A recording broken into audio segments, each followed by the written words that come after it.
This is question 8 from paper 1-3 from the summer 2020 Cambridge International Education exams. In the description below this video, you'll find a link to an image of this question so you can try it before looking at the solutions. In this question, they tell us the first term of a progression is sine squared theta. And then they tell us the second term is sine squared theta cosine squared theta. Very, very scary looking to a lot of students. But they tell us this is a geometric progression. So don't be too scared from it. Think of it, just write a geometric progression. Get your mind thinking right about it. For example, this would be a very simple one. We're multiplying by 2 each time. 2, 4, 8, 16. There's not much different about this than this. They tell you the first 2 terms. If I told you the first 2 terms and told you it was a geometric progression, you can find out what the ratio is. It's simply you take any number and divide it by the 1 in front of it. So in this case, 4 divided by 2. In this case, this divided by this. Or you can ask yourself, what multiplies this to get this? What multiplies this to get this? And in that way, we can get lots of information. We want to know the first term, that's a, sine squared theta, and or the ratio. What does multiply this to get to this? And that's simply cosine squared theta.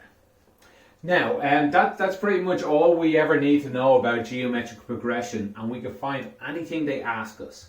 In this case, they ask us, given the progression is geometric, find the sum to infinity.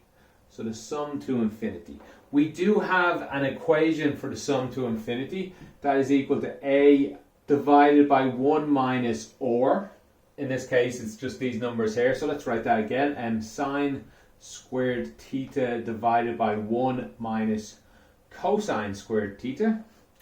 And they ask us to put this, find the sum to infinity is now, so that's all. They ask us to find this. Now, this is not your full answer. We can actually get this to look a lot neater. So you would lose 1 mark if you left your answer like this.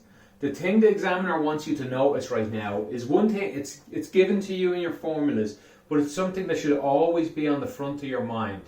Cosine squared plus sine squared theta is equal to 1. It's one of the most common things we use in trigonometry. And if you look at this, and you look at this bottom row, hopefully you see some similarities. If we take cosine theta from both sides, so let me just rub it out there, and we take it away from both sides, we get sine squared is equal to 1 minus cosine squared. So I can write this again. This is equal to sine squared theta divided by sine squared theta, and that's just equal to 1. They're the same thing, so it's equal to 1. So the sum to infinity of this term, this sequence, when it goes on and on forever and we add them all together, we'll actually get 1. So that's quite interesting. Now next, they tell us instead of being geometric, it is arithmetic. Now what does that mean? First of all, it means instead of multiplying each time, it's actually adding each time. So we'll use a for the first term. I didn't need to rub that out, I guess. Let me write that again. A is still the first term in an arithmetic sequence, but instead of an or, we get a d. So I want to know what adds onto this to get this. So we need to find that d. So find the common difference. They actually ask us to do that in terms of sine theta. Well, that's easy enough to do as well. We just take any term and take away the term before it. In this case, it's only the second and first term we have. So here's the second term, and then we take away the first term. That's the common difference. That's what d equals. The common difference is definitely equal to that. We just need to do what they ask us and put it in terms of sine theta. So that's just a bit of algebra. Now what I see is a sine here and a sine here. So let me take that out of both of them. Sine squared, in fact, in both of them. That would leave a cosine squared theta, and it will leave 1 here. There's always, don't forget the 1. Lots of students forget 1s. And this is sort of just like what we had before. Remember we had 1 minus cosine? Well, this is just minus 1 minus cosine. It's just the minus of what we had a minute ago. So this is simply sine squared theta and minus sine squared theta in here. And that's it. That's already in terms of sine theta, but we can clean this up a good bit. Minus, and let's multiply these together. Sine squared multiplied by sine squared is sine to the power of 4. And plus by a minus is a minus. So that is what d, let me remind us there, that is d in terms of sine. And then finally they ask us to find the sum of the first 16 terms. Now we have a formula for this. The sum of any number of terms, any number we want here. And they give it to us here. I think I have to double check my notes. It's n over 2, not a, I'm sure. I wrote down a, but I'm sure it's 2. Multiplied by 2a plus n minus 1 multiplied by d. So this will give you any number of terms added together. The first 2 terms put into this formula, you'll find out what it is. The first 3 terms, the first 4. In this case, the first 16.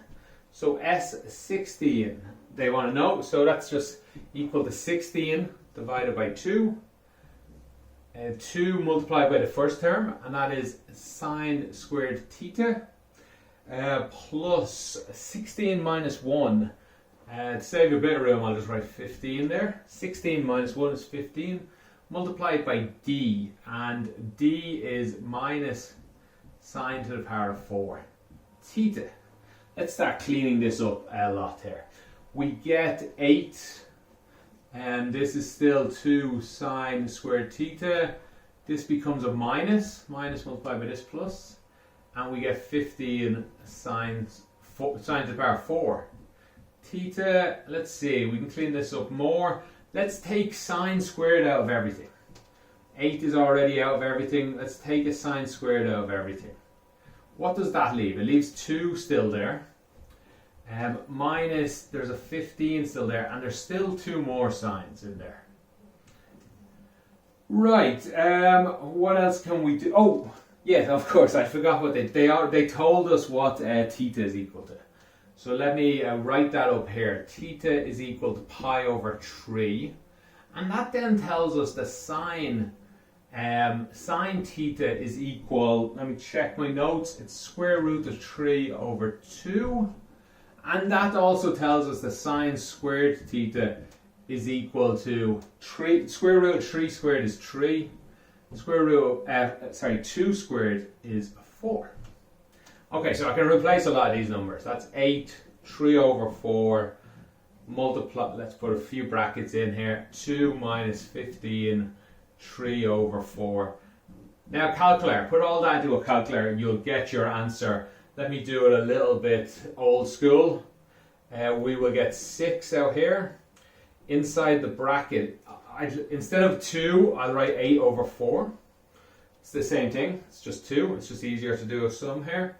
And this becomes minus 45 over 4.